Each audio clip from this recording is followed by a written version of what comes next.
Македонија била и е бугарска, а македонците се дивјаци кои што не заслужуваат место во Европската Унија. Нова серија напади и провокации од Ангел Џамбаски, за кого шефот на државата Стево Пендаровски побара да му биде забранет влез во Македонија.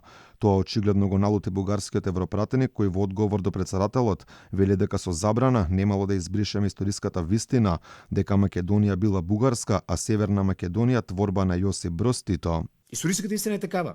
Македонија исторически е българска и Македонија е българска. Северна Македонија е друга работа. Да, Македонија е българска. Да, не ме интересува какво мислят титопитеците. Македонија е българска. Била и ще бъде.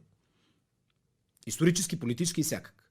Затова пазим българите, връщаме ветото и не пускаме тези диваци в Европейския съюз. Да живее България! Човекот кој се соочува со статус на персона нон грата во Македонија вели дека власта во оваа држава била геноцидна и антибугарска. Според него местото не ни било во Европската Унија, туку во сојуз со Северна Кореја и други слични држави.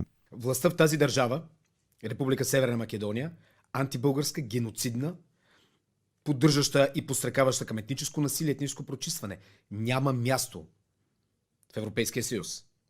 Мястото на тази държава е в някакъв съюз между Северна Корея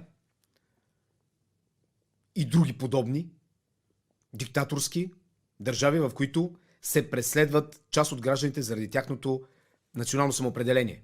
Инаку Пендаровски по седницата на Советот за безбедност предложи да се забрани влез во Македонија на Џамбаски и уште неколкумина бугарски националисти, кои најавија дека ќе дојдат во Скопје да го одбележат роденденот на Гоце Делчев. Од МНР не одговараат на прашањето дали ќе постапат по овој предлог и дали ќе биде забранет влез во Македонија за лицата кои Пендаровски ги ставил на својот список.